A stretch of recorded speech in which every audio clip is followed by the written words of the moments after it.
Vamos. Bien. Bueno, ahora sí, saludo formalmente. Buenas tardes a todos y todas. Gracias por sumarse una vez más a quienes ya vienen perseverando en estos encuentros y gracias por sumarse por primera vez a quienes están asomando a estas propuestas. Hace ya un tiempo largo que vengo sosteniendo estas clases mensuales, libres y gratuitas. En su momento, lo empecé a hacer en su momento por vivos de Instagram. Ahora estoy transmitiendo por Instagram también para que quede allí grabado también el video, y hace ya rato que lo estamos haciendo por Zoom, que me parece que es una forma más dinámica y que genera una interacción y que nada, funciona mucho mejor. ¿Sí? Para quienes no me conocen, mi nombre es Sebastián Chun, soy doctor en filosofía, graduado por la Universidad de Buenos Aires. Me desempeño en esa casa de estudios, en la carrera de filosofía, en la cátedra de metafísica. Dictamos metafísica, problemas especiales de metafísica, y este cuatrimestre que pasó dictamos filosofía de la animalidad. Trabajo hace muchos años, me dedico a la docencia, en todas las instancias de la educación formal, ¿sí? Terciario, secundario, incluso he dado clases en primaria, y hace también muchos años que coordino espacios como este, ¿no? Donde se presentan textos, autores, autoras, problemas de filosofía a un público en general. ¿Sí? Y desde que empezaron las restricciones aquí en la Argentina, ¿sí? En marzo del 2020, en realidad en marzo del 2020 arrancaron las restricciones y en abril ya comenzamos, ¿no? Con estas versiones virtuales de los cursos. ¿Sí? Venimos sosteniendo los lunes una historia de la filosofía, y los jueves, bueno, fue tomando distintas formas. ¿Sí? Los jueves en su momento eran clases sueltas, luego armamos cursos y ahora estamos sosteniendo grupos de estudios. Y estas clases libres y gratuitas, que damos una por mes, me vienen bien a mí para dar a conocer un poco la forma de trabajo y promocionar lo que estamos haciendo allí. Entonces les cuento rápido. Este año, los lunes en la historia de la filosofía se lo estamos dedicando a Nietzsche, es un año muy nietzscheano. ¿Sí? Arrancamos con el nacimiento de la tragedia y ahora arrancamos el próximo lunes con Aurora. ¿Sí? Tenemos Aurora el próximo lunes, arranca el curso. Y los jueves, en los grupos de estudio, estamos haciendo un grupo de estudio de 2 meses, aunque el primer grupo de estudios duró 3 meses finalmente. Por ahora está dedicado a Deleuze, ¿no? Y estamos trabajando diferencia y repetición, y la inscripción está abierta, así que se pueden sumar a ese espacio también, porque las clases quedan grabadas y también se pueden sumar de manera sincrónica. Así que ambos espacios están abiertos a que se sumen, tanto el de Aurora, que comienza el lunes, como el de diferencia y repetición, que continúa el jueves, pero las clases están grabadas, así que se pueden sumar cuando quieran. Y hay una novedad para quienes están esperando, bueno, quienes están en Buenos Aires, a quienes les queda cerca Villa Urquiza, ¿sí? Volvemos a la presencialidad. Desde el 2008 que coordino un espacio de filosofía y cine, vamos a decirlo así, ahora se sumó hace rato ya la literatura, en el Centro Cultural 25 de Mayo, allí en Avenida Triunvirato al 4400, ¿sí? De vuelta a Villa Urquiza, Cava, para quienes están en Argentina. Y el martes que viene volvemos a la presencialidad, ¿sí? Tuvimos unas versiones virtuales y volvemos a la presencialidad, y ya hay muchos y muchas de quienes yo llamo la secta. ¿Quiénes son la secta? Personas que del 2008 perseveran los martes de 19 a 21, ¿no? Ahí en ese espacio que coordinamos con Maya Japochnik, una colega y amiga. Así que nada, va a girar alrededor de la problemática del cuerpo. Así que esta clase también es una buena excusa para un poco anunciar lo que vamos a trabajar allí. Hecha toda esta presentación, vamos a arrancar con lo importante, ¿sí? Que es Jean-Luc Nancy. Vamos a presentar, en principio, una foto de Jean-Luc Nancy para empezar a hablar un poco. Las biografías me interesan muy poco, así que no va a ser la excepción en el caso de Jean-Luc Nancy, a pesar de que su texto no gira y mucho alrededor de su biografía. Nancy nació en 1940 y falleció en agosto del 2021, ¿sí? Hace casi un año, el 23 de agosto del año pasado, así que también por eso fue una buena oportunidad, ¿no? Dedicar la clase de agosto a Jean-Luc Nancy. Algunos textos importantes, ¿sí? Entre los muchos que escribió: Ego Sum de 1979, La Comunidad Desobrada de 1983, Ser Singular Plural de 1996, La Declosión de Construcción del Cristianismo del 2005, Un Virus Demasiado Humano del 2020, que compila de algún modo todas sus reflexiones a partir de la pandemia del COVID-19 que hemos sufrido todos y todas, y que de algún modo sigue todavía pegando ahí sus coletazos, sobre todo ese debate que se armó, ¿no? Entre Nancy y su amigo Agamben, ¿no? Ahí sí que es un texto muy importante y que ya está traducido, se tradujo muy rápido, ¿no? por la cebra. Un texto que a mí en lo personal me fascina, lo muestro en ambos espacios, ¿no? Para el Zoom y también para el Instagram. ¿sí? El título es En el cielo y sobre la tierra, conferencias sobre Dios a los niños. ¿Sí? Es un texto que, si mal no recuerdo, sí, es el del 2004. Una cosa preciosa. ¿Sí? Yo, por una cuestión nada, personal que está muy ligada a lo que vamos a trabajar hoy, durante mucho tiempo casi que no leí nada, y fue el primer texto, digamos, que de filosofía que volví a leer, así que para mí también es muy significativo. Es hermoso porque es una conferencia que da Nancy, si mal no recuerdo, para niños y niñas de entre los 7 y los 11 años, explicándoles qué es Dios. Una cosa excepcional y una manera muy interesante de acercarnos a su declosión, ¿no? A su deconstrucción del cristianismo. Ahora bien, el pensamiento de Jacques Nancy está atravesado por una cuestión fundamental, ¿no? Que es la cuestión del cuerpo. ¿Sí? Textos importantes para pensar esto, ¿no? En su itinerario intelectual. Corpus de 1992 y 58 indicios sobre el cuerpo del 2006. Este segundo texto lo vamos a trabajar seguro ahí en el 25 de mayo. Sí, son dos textos fundamentales, donde aquello que es de algún modo lo más propio, que es el cuerpo, se reconoce al mismo tiempo como lo más ajeno, como lo extraño, ¿no? Esa extrañeza que en su cercanía y en su inmediatez lo que hace es poner en crisis la identidad del yo. Y eso es algo que está muy presente, ¿no? En el texto que vamos a trabajar, que es El intruso del 2000, ¿no? Que es un texto donde se entrecruza lo auto-heterobiográfico con la reflexión filosófica. En cuanto a la vida de Nancy, tenemos que señalar que hay algo muy presente, obviamente, en toda su obra, sobre todo en El intruso, que es que los últimos 30 años de su vida, ¿sí?, pudo de algún modo sobrevivir a una cardiopatía y pudo sobrevivir gracias a un trasplante de corazón, ¿no?, que recibió en 1991. Y bueno, vamos a trabajar sobre eso, ¿no? Pero si leyeron el texto, vieron que está muy presente toda esta cuestión en su reflexión. Yo lo que voy a hacer ahora, no para quienes están en Instagram, sino para quienes están en el Zoom, voy a compartir el texto, porque algunas cositas vamos a ir leyendo. El texto utilizo la traducción de la revista Nombres, de la Universidad de Córdoba, que aparte es una revista que quiero mucho, así que es una gran traducción. Pero está editado por Amorortu, el texto, ¿sí? Entonces, vamos a arrancar a charlar un poco de esto, ¿sí? Vamos a leer. Les leo del comienzo lo que dice Nancy, ¿sí? El primer renglón arranca así: el intruso. Dice: el intruso se introduce a la fuerza, por sorpresa o por engaño, en todo caso, sin derecho y sin haber estado previamente admitido. Ya de entrada, ¿sí?, Nancy está relacionando esta idea del intruso con la extrañeza. El extraño debe ser un intruso, nos dice. Y el extraño debe ser un intruso precisamente para no perder su extrañeza. ¿Qué significa eso, no? Quienes no me conocen, se los cuento ahora. Yo, en mi tarea de investigador, todavía soy becario por la Universidad de Buenos Aires, he sido becario doctoral y postdoctoral de CONICET. Me dedico al pensamiento de Derrida, ¿no?, al pensamiento ético-político de Derrida, que está muy cercano, ¿no?, a Jean-Luc Nancy.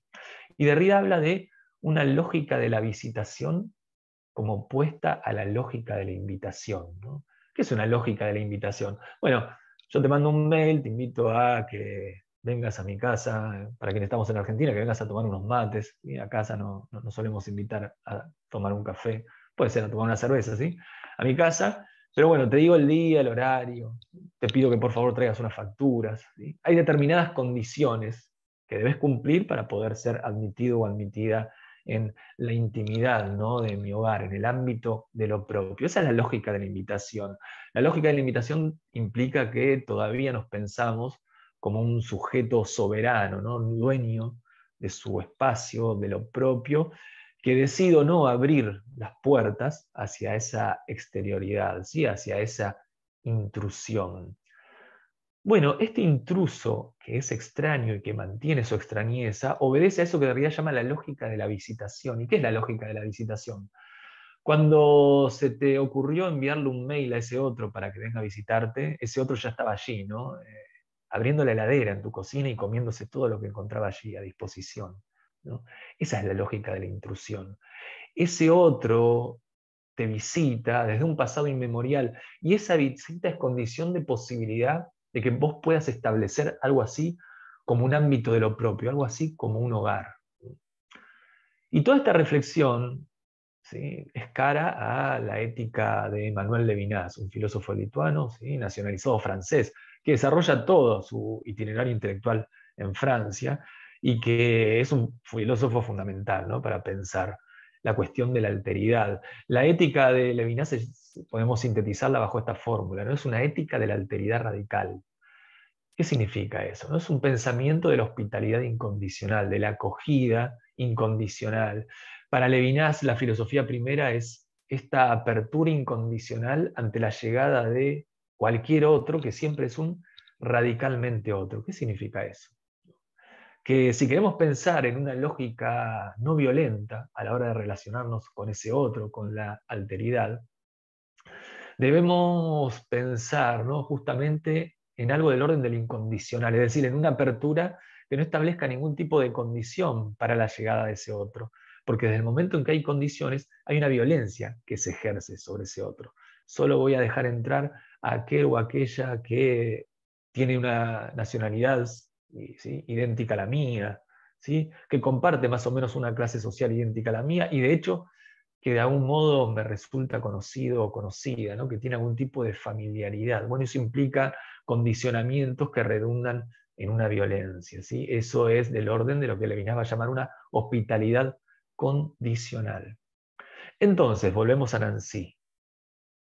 Éticamente, dice Nancy, no debemos excluir la intrusión en el extraño, ¿sí? A ese extraño nunca le debemos quitar, vamos a decirlo así, su carácter de intruso. Nunca debemos reducir su extrañeza a cero. ¿Por qué? Porque eso implica una violencia. Si el intruso es un ya conocido, claro, pierde su extrañeza. Y si es un ya conocido, quiere decir que hay condiciones, que hay determinaciones que reducen, ¿no?, su extrañeza y que por lo tanto implican una violencia ejercida sobre esa alteridad. Una vez que está allí, dicen así, si ese intruso persevera en su extrañeza, si se mantiene en su extrañeza, su llegada no acaba, ¿no? Es como si dijéramos, si mantiene su extrañeza, nunca deja de llegar, ¿no? Y eso me parece que es algo muy cercano a lo que acabo de pensar y lo que acabo de proponer, ¿no?, a partir de la ética levinasiana. Veamos al final de esa página, ¿no?, que dice así. Se trata de pensar esto y por lo tanto de practicarlo. De lo contrario, la extrañeza del extraño es reabsorbida antes de haber franqueado el umbral. Ya no es más cuestión de ella. Es necesario que acoger al extraño sea también experimentar su intrusión, ¿sí? Tenemos que llevar a la práctica, ¿no?, esta cuestión, esto que estamos planteando, dice Nancy. Porque de lo contrario, si no sostenemos la extrañeza del intruso, ese intruso ya queda reabsorbido, ¿no?, por una norma, por un derecho, por algo del orden de lo general, que termina aniquilando su singularidad y volviéndolo un caso particular suyo, ¿no? Antes incluso de que haya cruzado la frontera, de que haya atravesado el portal y que esté en el ámbito de lo propio, de la mismidad, que esté en mi hogar, ya fue violentado y ya fue homogeneizado, ¿no?, por esas condiciones que fueron las que habilitaron su ingreso, su llegada, su arribo. Tenemos que acoger al intruso en su extrañeza para poder experimentar su intrusión. De otro modo, lo que estamos haciendo justamente es aniquilar no solo su extrañeza, sino su carácter de otro, ¿no?, la intrusión misma. En última instancia, esto hay que pensarlo como una apuesta contra lo que tenemos que llamar, ¿no?, la moral liberal. ¿Qué es lo que signa la moral liberal? Bueno, la moral liberal ¿no?, se expresa en esta lógica de la asimilación, ¿no?, de la tolerancia. Piensen, ¿no?, en la lógica que se despliega, por ejemplo, a la hora de acoger a ese extranjero, pero acogerlo con la perspectiva de que sea asimilado, ¿no?, de que se incorpore a una cultura, que adquiera un idioma, que adquiera, ¿no?, los usos y costumbres de ese espacio que sabe abrir las puertas para permitir su ingreso. Bueno, esta moral liberal implica una violencia ejercida sobre ese otro. ¿Por qué? Porque al momento de dejarlo entrar le quitamos su extrañeza, su alteridad. Entonces Nancy inmediatamente pasa a lo que nos convoca, ¿no?, y dice, yo recibí el corazón de otro. Y la pregunta que se hace es, ¿quién yo? ¿Quién es ese yo? de esta afirmación. Porque, claro, ese es el problema al que nos enfrenta el texto. El yo es un intruso. El yo es un extraño para sí. Hay una alteridad constitutiva, y esa alteridad constitutiva, ¿no?, es a lo que refiere ese yo.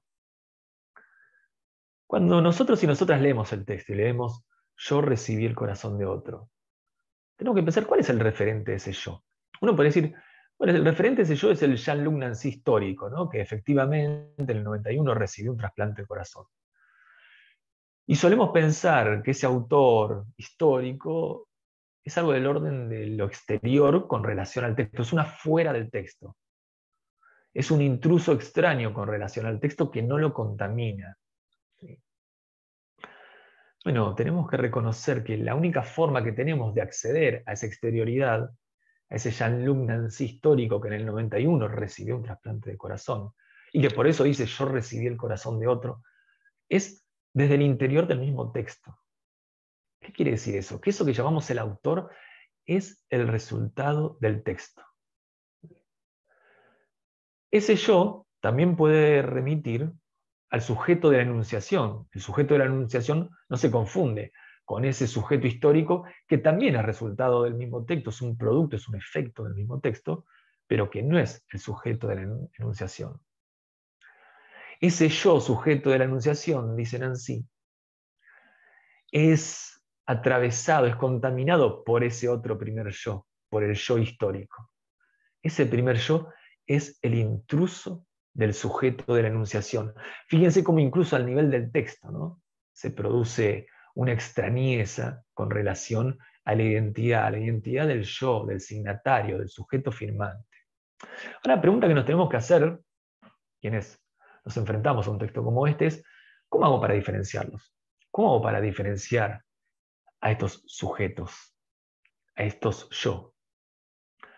El segundo, el sujeto de la enunciación, claramente es el sujeto que enuncia me lo trasplantaron, ¿no? Podemos leer ahí que dice me lo trasplantaron. ¿Y quién es el primero? Ese yo histórico, Jean-Luc Nancy, que es resultado del mismo texto.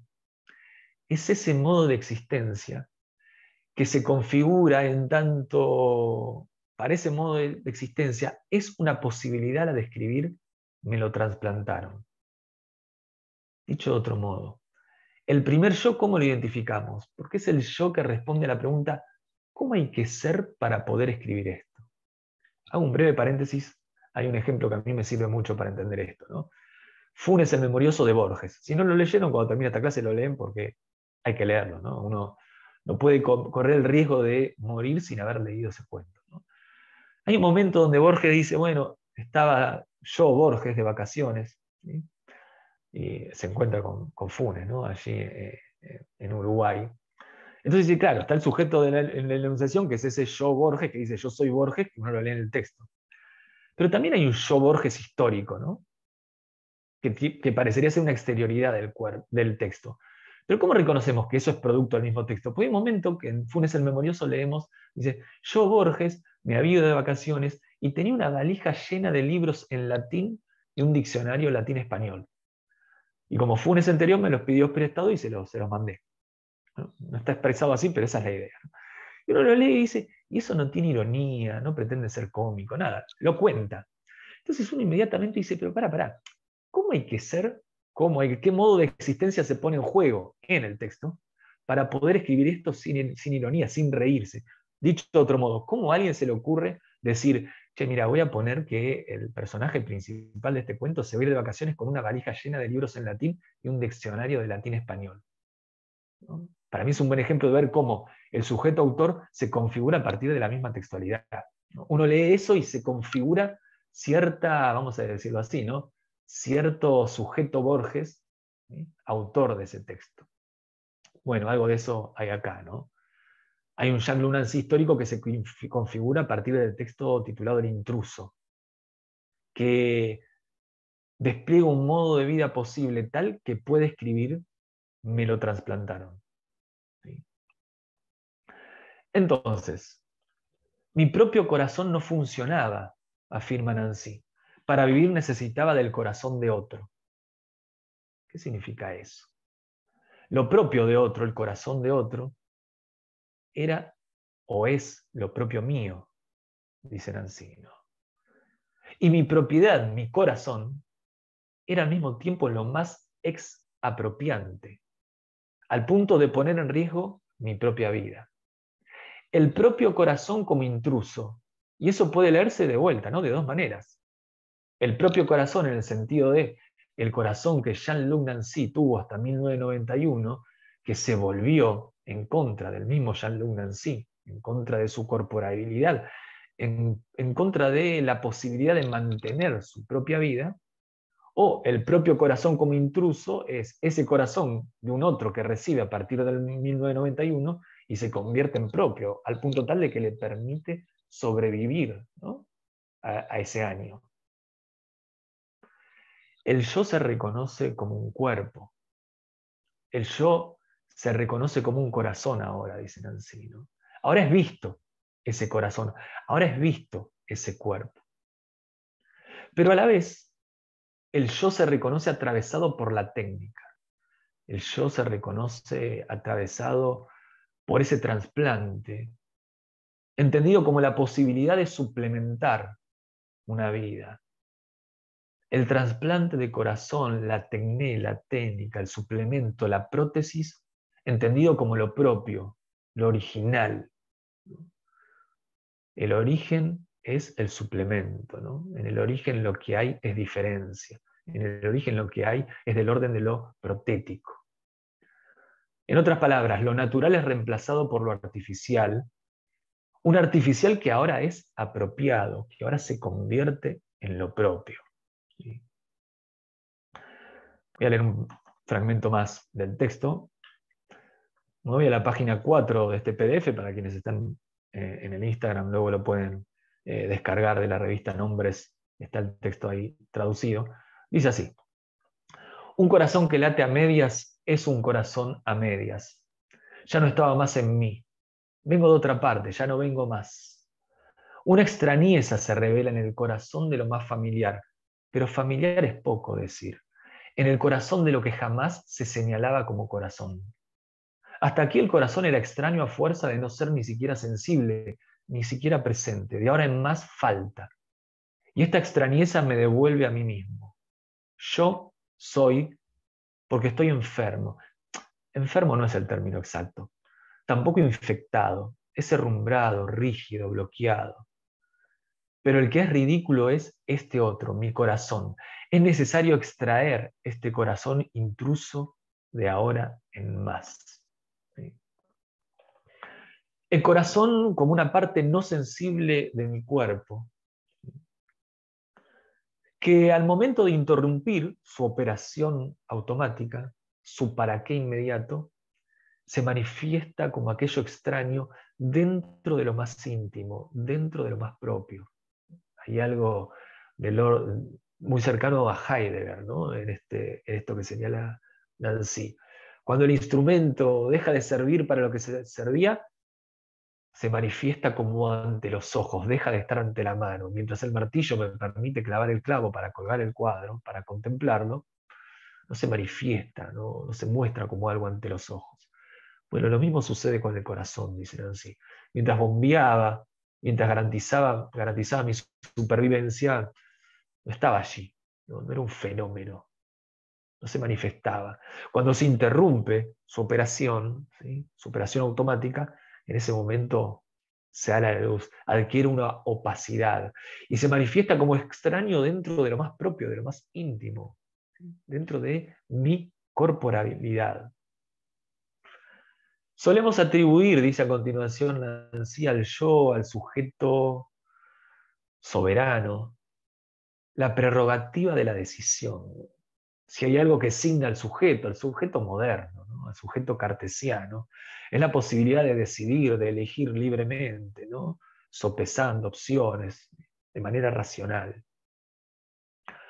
Bueno, eso es lo que Nancy también va a pasar a interrogar. Dice Nancy en el 1991, hubo que tomar una decisión, claro, ¿sí? Arriesgarme, ¿no? Atravesar esa operación y todo ese postoperatorio. que de algún modo anticipábamos que iba a ser muy dificultoso, o optar por una muerte tranquila, anónima, sin mayores sobresaltos. Bueno, pero ¿quién decidió? Decidió una multiplicidad, decidieron mis allegados, ¿sí? Mis familiares, la multiplicidad de médicos, ¿no? Que conformaban un equipo. La decisión nunca es una decisión propia, ¿no? Siempre es decisión de un otro. Incluso esa decisión implicó a un otro o una otra donante. Incluso esa decisión implicó a otros u otras a la espera de ese mismo órgano. Por lo tanto, esa decisión tenemos que comprender, dice Nancy, que siempre implica un dar muerte a un otro. En última instancia, estamos todo el tiempo decidiendo quién vive y quién no. El problema es que, claro, en la cotidianidad de término medio no percibimos, ¿no? Esa decisión constante que no estamos tomando en tantos sujetos, sino que es una decisión que nos está siendo tomada por un otro, pero somos responsables ante esa decisión de un otro en mí, ¿no? Para pensar toda la cuestión de la decisión como decisión pasiva, vayan a Derrida, Políticas de la Amistad, capítulos excepcionales dedicados a Schmitt, ¿no? Y al problema de la decisión. Siguiente problema que aparece en el texto. Algo que signa la modernidad de Descartes en adelante, la búsqueda de la inmortalidad, dice Nancy. Un rechazo explícito hacia la muerte. Acá hago otro paréntesis borgiano, ¿no? Lean El Inmortal de Borges. Hay una anécdota célebre, creo yo bastante célebre de Borges, la cuento rápido, ¿no? Está Borges con creo que es un periodista italiano, ¿no? Caminando, dando una entrevista y dice, ayer a la tarde, dice, sonó el teléfono, lo atendí y me amenazaron de muerte, dice. Y Borges se ríe, dice, qué tontos, dice. Si querían asustarme, me deberían haber amenazado de inmortalidad. ¿No? Es una gran anécdota, no importa si es real o no, pero cuando uno lee el cuento del inmortal, entiende muy bien, ¿no? A qué se refiere Borges. Sin embargo, a pesar de Borges, a pesar del cuento del inmortal, dicen así, claro, lo que signa la modernidad es este intento, ¿no? De alcanzar lo inalcanzable, que es la inmortalidad, rechazar la muerte. Una muerte que no puede ser escindida de la vida, ¿no? Por eso aparece esta fórmula de la vida barra la muerte, que nos remite, por supuesto, al seminario de Derrida, el último traducido al castellano por Eterna Cadencia, ¿no? La vida, la muerte, un seminario excepcional, ¿no? Que no pueden dejar de leer, al menos la sesión 1 dedicada al programa, recomiendo mucho que la lean a quienes les interesa estas cuestiones. ¿Y qué es lo que señala Derrida y qué es lo que obviamente va a explicitar aquí Nancy, aunque no lo cite? No podemos seguir pensando la vida y la muerte en términos, ¿no? Oposicionales, ¿no? Signada por una lógica oposicional binaria. Ahora, esto no significa que hay que borrar los límites y confundir, ¿no? En una totalidad homogénea la vida y la muerte. No, no, lo que no hay es una frontera, una, monolítica, unitaria, clara y distinta, sino que la frontera es una multiplicidad. ¿Sí? La frontera es un constructo, es un artificio múltiple, histórico, poroso, repleto de pasos de frontera. ¿Y eso qué significa? Eso significa que no hay la muerte, como tampoco hay la vida. ¿No? Cuando ponemos en crisis, ¿no? La unidad de la frontera, que es sin de dos bordes, herméticamente replegados sobre sí, lo que reconocemos es que hay una contaminación necesaria, ¿no? Entre esas dos supuestas unidades. Por lo tanto, como dice Blanchot, lo que hay es un morir que es, ¿sí? Contemporáneo al vivir. ¿Y qué es la muerte entonces? La muerte es lo otro. La muerte es la extrañeza, una extrañeza intrusiva, un intruso extraño. Un más allá de la frontera, inaccesible, secreto, pero que es condición de posibilidad, ¿no? De eso que llamamos la vida. Vamos a leer un poco más adelante en el texto, esperen que me fui demasiado. Estamos en la página 6. El PDF dice lo siguiente, Jean-Luc Nancy.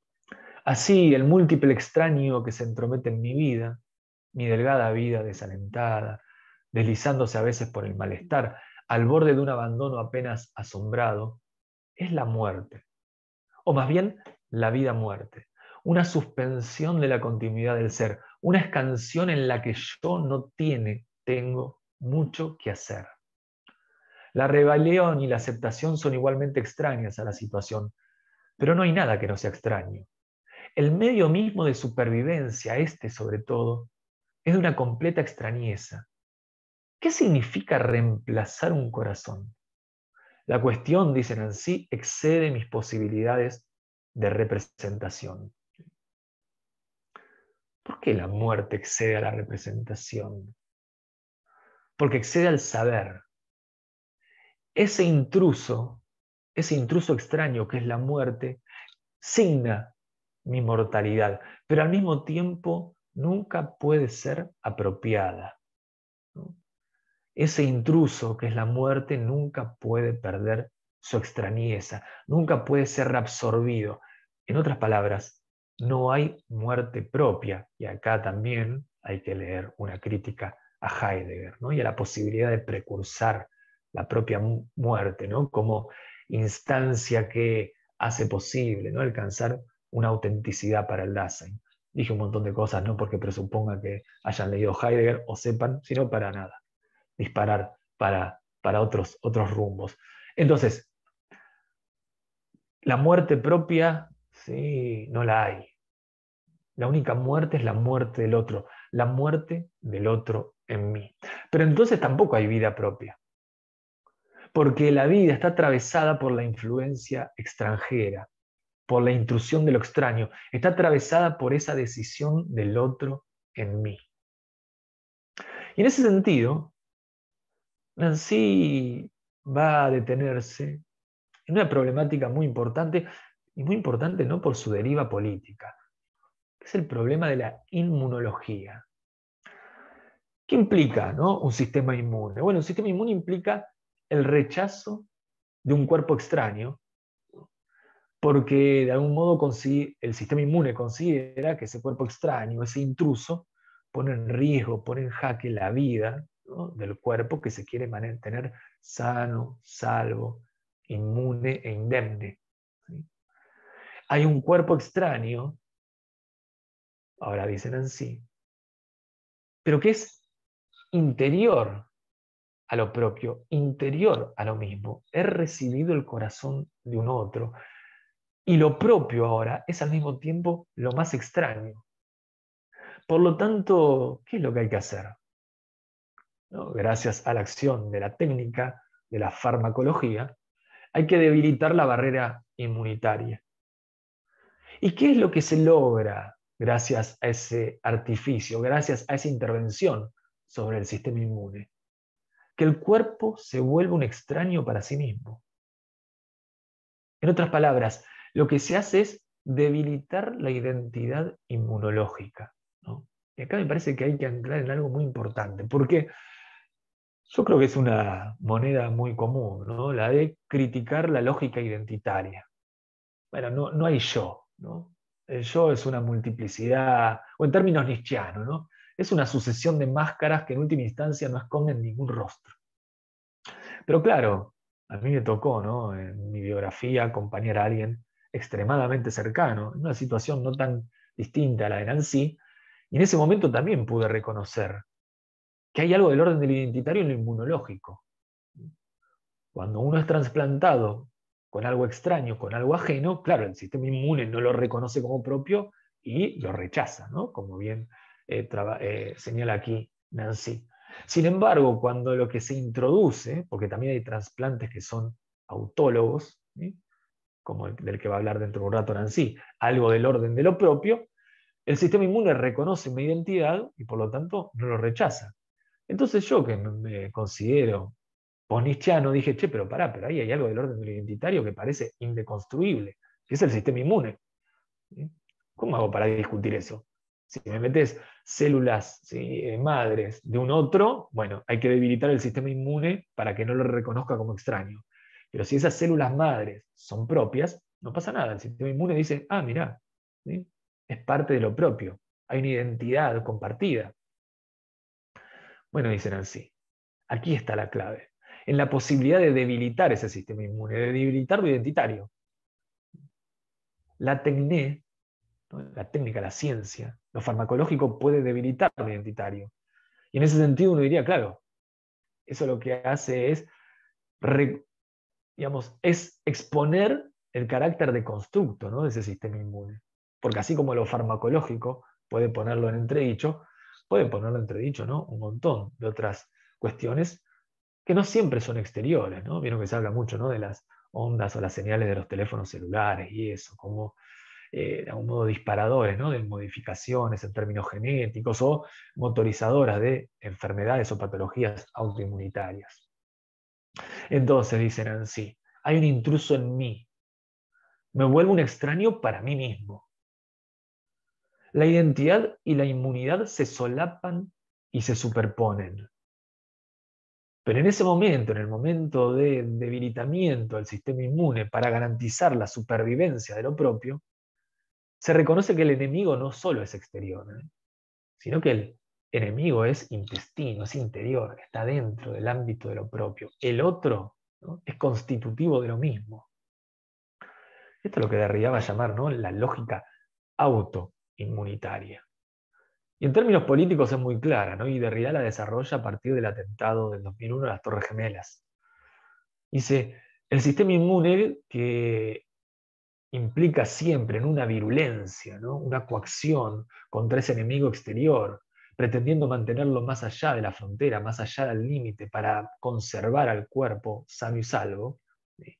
En última instancia, ese sistema inmune se vuelve contra el propio cuerpo. ¿Por qué? Porque ese otro es constitutivo de lo propio, de lo mismo, de la identidad. Ese otro ya te está visitando, ¿no?, desde un pasado inmemorial. Ese intruso es un extraño que viene desde tiempos inmemoriales, ¿no?, a acompañarte. Entonces, esa intrusión se multiplica, dicen así. Se multiplica a partir de la intervención de fármacos, se multiplica gracias a esos efectos secundarios, ¿no?, que van a asignar todo el tratamiento que sigue después de este trasplante al que es sometido Nancy. Se multiplica a partir de los estudios más o menos invasivos, ¿sí?, al que también es sometido. Vamos a leer un pasaje más de la página 9. Dice lo siguiente: yo se volvió claramente el índice formal de un encadenamiento inverificable e impalpable. Entre yo y yo siempre hubo espacio-tiempo, pero actualmente hay la abertura de una incisión, lo irreconciliable de una inmunidad contrariada. Lo que pasa a hacer a continuación Nancy es a detallar el tratamiento oncológico al que es sometido. Un tratamiento oncológico también es el resultado, una secuela, un efecto secundario de ese trasplante del 91, y llega, ¿no?, hasta el trasplante autólogo de médula ósea. La traducción no utiliza esos conceptos, pero les aseguro que son los conceptos médicos, ¿sí? Sé mucho de esto. Y lo que señala allí Nancy es que ya no hay lugar para el reconocimiento.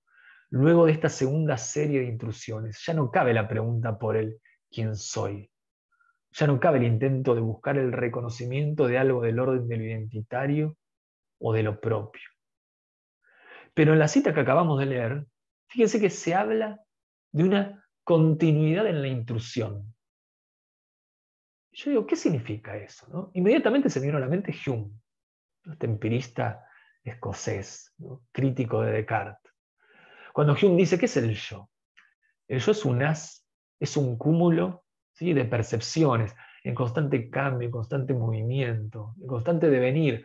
En otras palabras, no hay un yo en términos de un núcleo identitario dueño de los pensamientos, que pueda apropiarse los pensamientos, ¿sí?, como un flujo continuo de conciencia que acompaña a todos esos pensamientos. ¿Qué es el yo? El yo es un cúmulo de alteridades.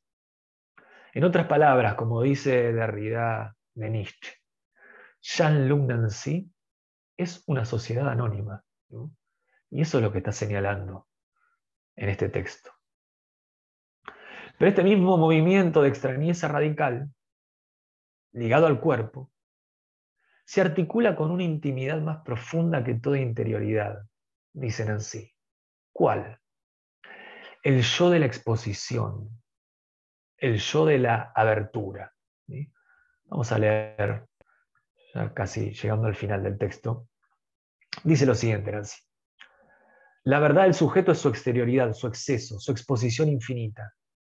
El intruso me expone excesivamente, me extrae, me exporta, me expropia.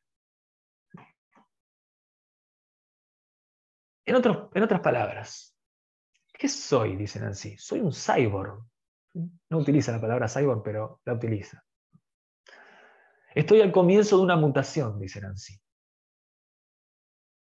Es el comienzo de ese más allá del humano gracias a la prótesis, gracias a la mediación técnica, ¿no? Hablan así del momento en que ve sus radiografías, sus placas, ¿no? Y ve todo el esternón atado con alambres, ¿no? Todos retorcidos. No creo que sea una cosa así tan gore, ¿no? Pero en principio seguramente que se ve algo, ¿no? Y todos alambres retorcidos sosteniendo mi esternón, dice. ¿Qué soy yo? Soy eso más allá de lo humano, ¿no? Eso que se confunde con la técnica, con la prótesis, ¿no? Con el suplemento. Bueno, eso es algo del orden de los cyborg, ¿no? Que tenemos que pensar y que aparece muy fuerte, ¿no? En todo este pensamiento que se llama el posthumanismo. Cierra así este texto maravilloso. Dice lo siguiente, Nancy. El intruso no es otro que yo mismo y el hombre mismo. No es otro que el mismo que no termina nunca de alterarse, agudizado y agotado a la vez, desnudado y sobrecargado, intruso en el mundo como en sí mismo, inquietante embestida del intruso, conatus de una infinidad entumecedora. ¿Sí? En otras palabras, el yo, ¿sí? El ego, la identidad, lo propio, eso es lo intruso. Esa es la extrañeza, una extrañeza constitutiva. Algo que a Nancy podríamos decir, ¿no? Que se le manifiesta gracias a esta experiencia autoheterobiográfica, porque no podemos acá pensar que hay un autos, ¿no? Un sí mismo, un autor que está escribiendo algo del orden de su vida, justamente por todo lo que acabamos de desarrollar, ¿no? Entonces esta experiencia le permite a Nancy reconocer que en última instancia lo propio, lo idéntico, lo que llamamos o a lo que referimos cuando decimos yo, es del orden de lo intrusivo, es del orden de lo extraño. ¿Sí? Eso que llamo mi cuerpo, el cuerpo propio, ¿sí? Es precisamente lo más ajeno, lo que en última instancia puedo llamar lo propio, lo que me identifica, es al mismo lo que me abre a lo otro de mí, lo que pone en crisis, ¿no? Esa identidad monádica lainiciana. Bien, entonces, voy a terminar la transmisión aquí por Instagram. Ahora con quien estamos por Zoom nos vamos a quedar charlando un poco. Aquí está por Instagram, nada, agradecerles que se hayan sumado y si están viendo la grabación también agradecerles, invitarlas a que se sumen a cualquiera de los espacios, tanto el del lunes que viene Aurora, jueves diferencia y repetición de Deleuze, o el martes próximo presencial. Vamos a trabajar la cuestión del cuerpo a partir de la filosofía, la literatura y el cine, acá en el 25 de mayo. Pueden encontrar todo en www.sebastianchum.com.ar. Muchísimas gracias, me despido y les mando un saludo. Bien, y con ustedes me quedo. Así que, como siempre, trato de, en mis encuentros, sean como sean, y hoy casi que lo logré, dejar 15 minutos al final, nada, para abrir el micrófono, escucharlas, consultas, críticas, comentarios, todo lo que quieran comentar, siempre es más que bienvenido. No tiene más que abrir el micrófono, ¿sí? Buenas. Bueno, Wanda, hola. ¿todo bien? ¿Bien vos? Todo bien. Bueno, nada, me parece un súper tema, no sé si es un comentario o pregunta, pero como para pensar el tema de la identidad personal relacionada con la identidad nacional, más que nada con eh, nuestro país y cómo problematizar eso, más que nada. Eh, nada, Bien, eso. bien. Sí, sí, me parece que bueno, no sé si es pregunta o comentario, digo, pero claramente todo esto tiene su proyección política, vamos a decir, inmediata, ¿no? Porque cuando hablamos de lógica inmunitaria o lógica identitaria, tenemos que pensar, ¿no?, en la lógica de la identidad o de lo propio de una comunidad política, y justamente la pretensión, ¿no?, en términos inmunitarios, de mantener a lo otro, ¿sí?, a lo extraño, a lo intruso, por fuera, más allá de la frontera, más allá del límite que se pretende uno, ¿no?, un límite claro y distinto entre lo propio y lo ajeno.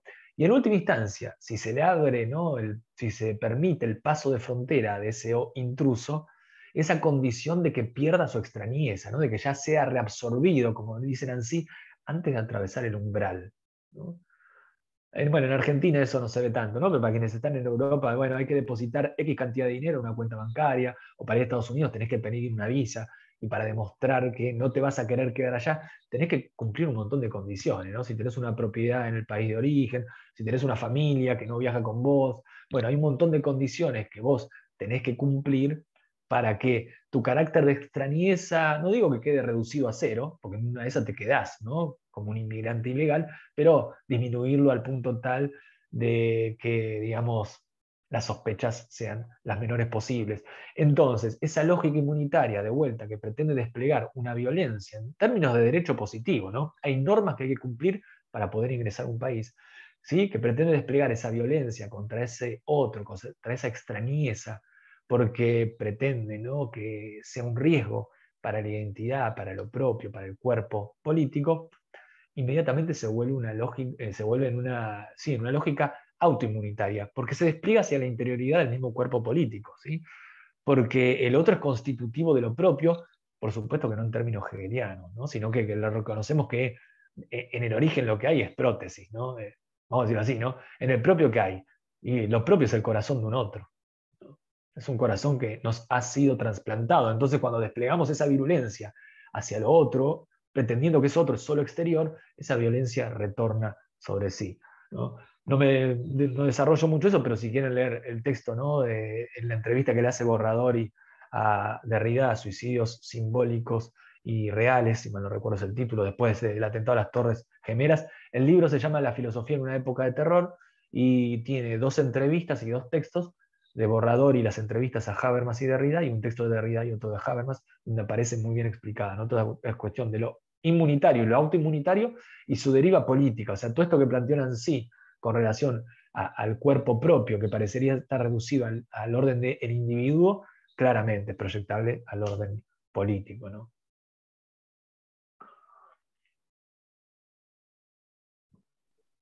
Después, lo interesante, se me...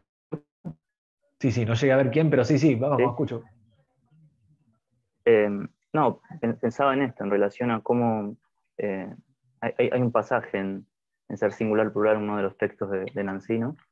En donde él dice, casi en un final, en un apartado que se llama sobre analítica existencial, hablando de rehacer la analítica existenciaria heideggeriana, y al final él hace un señalamiento, ¿no?, en relación a cómo su pensamiento ontológico, su contología, o toda su reflexión acerca del ser con, y etcétera, esas cosas que lo abocan a él, cómo al mismo tiempo no se separa de un pensamiento ético.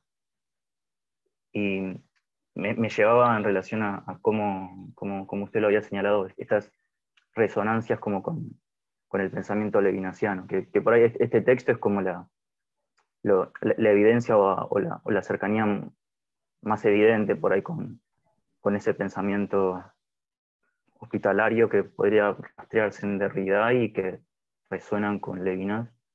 Y lo que me interesaba por ahí de este texto, o lo que me llamaba la atención ahora cuando lo compartíamos, era esto, ¿no? Como este carácter como expuesto del cuerpo, de su, entre comillas,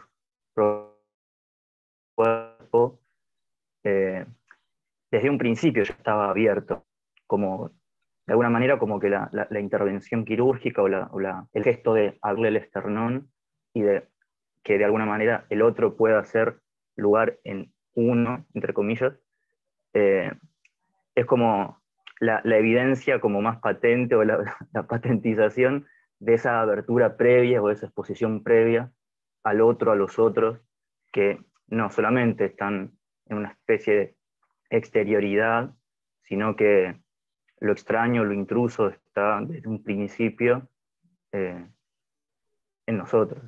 Bien, bien. Sí, con relación, bueno, con relación a lo primero hay un montón, pero con esto último que dijiste, ¿no? Dos cosas.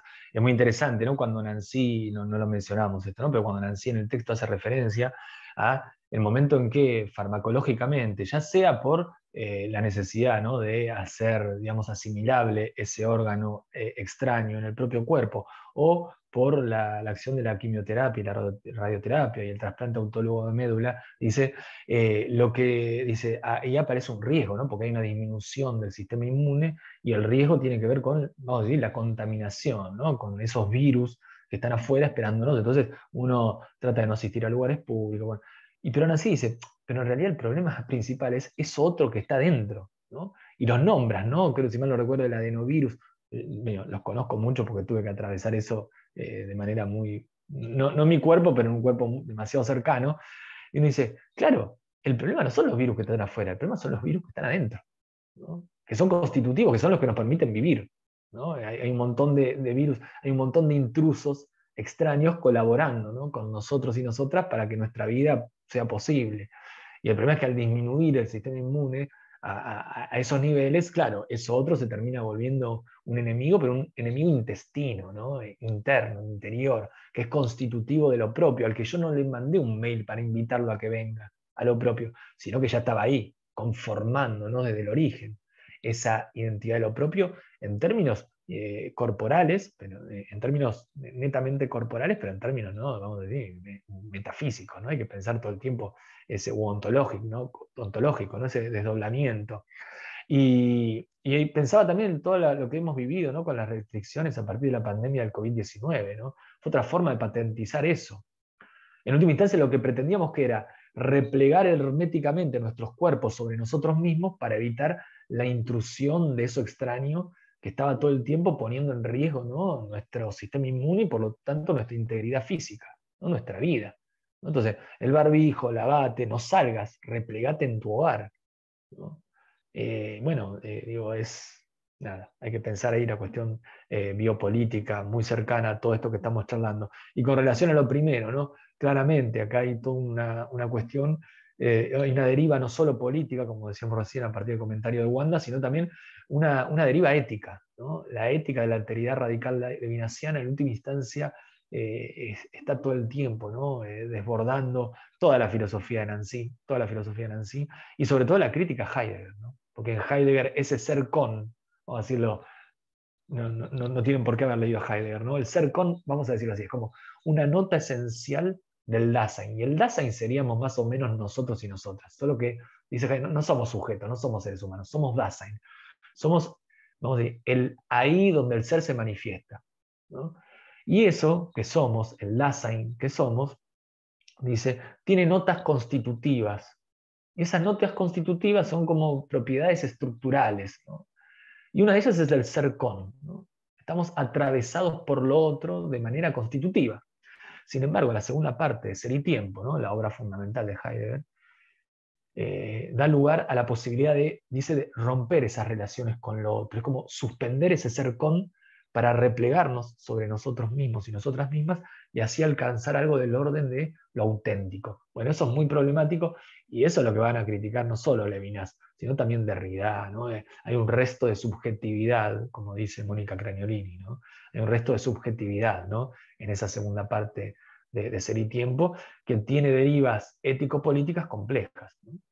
Sin ir necesariamente a la cuestión biográfica de Heidegger y su relación con el nacionalsocialismo, ¿no? Y sobre eso va a hablar mucho Levinas, ¿no? Si les interesa esto, lean el texto Morir por de Levinas, que es una cosa excepcional, y habla mucho, ¿no? De esa herida que representa Heidegger en su propio pensamiento, en su propia filosofía.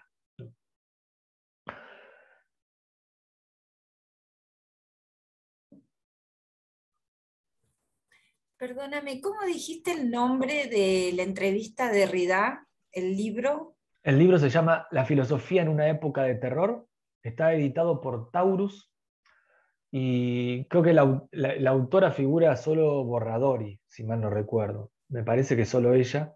Mm, Digo, por si lo buscan en algún catálogo o algo. No Ah, sé si bueno, aparece gracias. explicitado Derrida y Habermas. Hay un texto de Habermas, otro de Derrida, y una entrevista de Habermas, a Habermas y otra entrevista de Derrida. Y si mal no recuerdo, hay un texto también de Borradori, ¿no? En la tapa están las Torres Gemelas, creo, o algo así.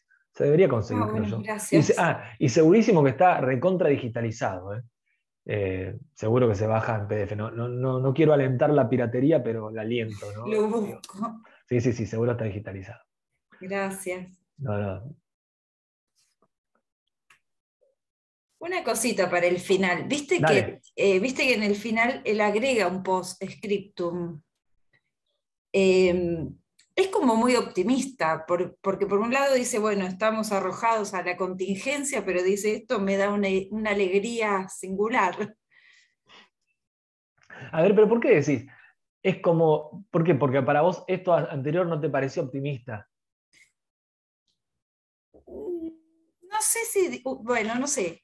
No, para mí No, no, está bien, no usé bien la palabra optimista, diría vitalista, ¿no?